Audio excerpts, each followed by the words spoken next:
ഭൂമിയെ പോലെ ഒരു ചന്ദ്രനുണ്ട് നമ്മുടെ ഈ സൗരയൂഥത്തിൽ. പേര് ടൈറ്റൻ. സമുദ്രങ്ങളും നദികളും തടാകങ്ങളും ധാരാളമായി കണ്ടുവരുന്ന ടൈറ്റനിൽ ജീവനുണ്ടോ? മനുഷ്യനവിടെ അതിജീവിക്കാൻ കഴിയുമോ? ഭാവിയിൽ ഗ്രഹങ്ങൾ താണ്ടി മറ്റൊരു ഗ്രഹത്തിലേക്ക് പ്രവേശിക്കാനുള്ള സാധ്യത തേടുകയാണ് മനുഷ്യവംശം. അതിനുള്ള വഴികൾ എത്തിച്ചേരുന്നത് ശനിയുടെ ഏറ്റവും വലിയ ഉപഗ്രഹത്തിന് മുകളിലാണ്. ഭൂമിയെപ്പോലെ നദികളും തടാകങ്ങളും കടലുകളും ടൈറ്റനിലുണ്ടെങ്കിലും ജലത്തിൻ്റെ അംശത്തിൽ വലിയ വ്യത്യാസങ്ങളുണ്ട്. ഭൂമിയിലെ ജീവൻ്റെ ഉറവിടമായ ജലം H2O കൊണ്ടാണ് നിർമ്മിതമായതെങ്കിൽ ഹൈഡ്രോ കാർബണുകളാണ് ടൈറ്റനിലുള്ളത്. തടാകങ്ങളിൽ ജലത്തിന് പകരമുള്ളതാകട്ടെ മീഥെയ്നും.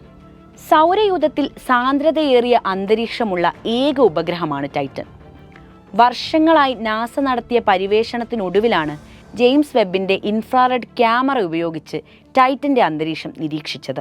ശനിയുടെ ഏറ്റവും വലിയ ഉപഗ്രഹം കൂടിയാണ് ടൈറ്റൻ. ഗ്രഹസമാനമായ വലിപ്പമാണ് ഇതിനുള്ളത്. ചന്ദ്രനേക്കാൾ വ്യാസവും പിണ്ഡവും ടൈറ്റനുണ്ട്. നമ്മുടെ ബുധനേക്കാൾ വലിപ്പമുള്ള ടൈറ്റൻ കാണാൻ ശുക്രനെ പോലെ ഇരിക്കുമെങ്കിലും സൗരയൂഥത്തിലെ മറ്റൊരു ഭൂമി എന്നാണ് വിശേഷിപ്പിക്കപ്പെടുന്നത്. ടൈറ്റൻ്റെ ഉത്തരാർദ്ധ ഭാഗത്ത് വലിയൊരു മേഘം തന്നെയുണ്ട്. ടൈറ്റനിൽ മഴ പെയ്യാനുള്ള സാധ്യതയിലേക്കാണ് ഇത് വിരൽ ചൂണ്ടുന്നത്. ഭൂമിയുടെ അന്തരീക്ഷത്തിന് സമാനമായി നൈട്രജനും മീഥെയ്നും അടങ്ങിയതാണ് ടൈറ്റൻ്റെയും അന്തരീക്ഷം. കാലാവസ്ഥ, മഴ, വെള്ളപ്പൊക്കം, മണൽക്കൂനകൾ, മണ്ണൊലിപ്പ് എന്നിവയാണ് ടൈറ്റനെയും ഭൂമിയെയും ഒരുപോലെയാക്കുന്നത്. അതേസമയം ഇവ നിർമ്മിതമായത് വ്യത്യസ്ത പദാർത്ഥങ്ങൾ കൊണ്ടാണെന്നതും ശ്രദ്ധേയമാണ്.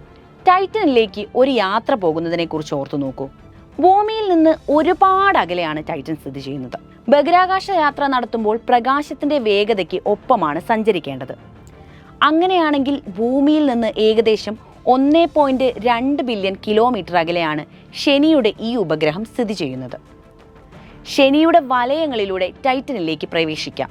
ഭൂമിയെപ്പോലെ കാലുറപ്പിച്ച് മണ്ണിൽ നിൽക്കാൻ കഴിയുമെന്ന് വിചാരിക്കേണ്ട. ഭൂമിയുമായി കമ്പയർ ചെയ്യുമ്പോൾ 40% മാത്രമാണ് ടൈറ്റനിലെ ഗുരുത്വാകർഷണം. സൂര്യനിൽ നിന്നും ഒരുപാട് അകലെ ആയതിനാൽ സ്പേസ് സ്യൂട്ട് ധരിക്കാതെ അവിടെ അതിജീവനം സാധ്യമാകുകയില്ല. എന്നാൽ യാതൊരു ടെക്നോളജിയും ഉപയോഗിക്കാതെ സ്ലോ മോഷനിൽ മഴ പെയ്യുന്നത് കാണാൻ ഇവിടെ കഴിയും. ഭൂമിയിൽ 9 മീറ്റർ/സെക്കൻഡ് സ്പീഡിലാണ് മഴ പെയ്യുന്നതെങ്കിൽ ടൈറ്റനിൽ മഴയുടെ സ്പീഡ് വെറും 1.6 മീറ്റർ/സെക്കൻഡ് ആണ്. അതായത് 6 മടങ്ങ് സ്ലോ ആണ് ഇവിടുത്തെ മഴ. പെയ്യുന്നത് വെള്ളമല്ല, അത് മീഥെയ്നാണെന്ന് ഓർക്കണം. ഗുരുത്വാകർഷണമാണ് ഈ പ്രതിഭാസത്തിന് പിന്നിലുമുള്ളത്. എന്നാൽ ഭൂമിയേക്കാൾ 1.6 മടങ്ങ് അന്തരീക്ഷ മർദ്ദം ഈ ചന്ദ്രനിൽ അനുഭവപ്പെട്ടേക്കാം. കടലിനടിയിൽ 5 മീറ്റർ താഴെ ഡൈവ് ചെയ്യുമ്പോഴും ഈ മർദ്ദമാണ് നമുക്ക് അനുഭവപ്പെടുക. ഭാവിയിൽ മനുഷ്യനെത്തിപ്പെടാൻ സാധ്യതയുണ്ടെന്ന് ശാസ്ത്രം പറയുന്ന സൗരയൂഥത്തിലെ ഏക സ്ഥലവും ടൈറ്റൻ തന്നെയാണ്. മറ്റൊരു ഗ്രഹത്തിൽ ഒരു സംസ്കാരം രൂപീകരിക്കാൻ ശ്രമിക്കുന്ന മനുഷ്യൻ്റെ സാധ്യതകളിലേക്കാണ് ടൈറ്റൻ ഇപ്പോൾ മിഴി തുറക്കുന്നത്.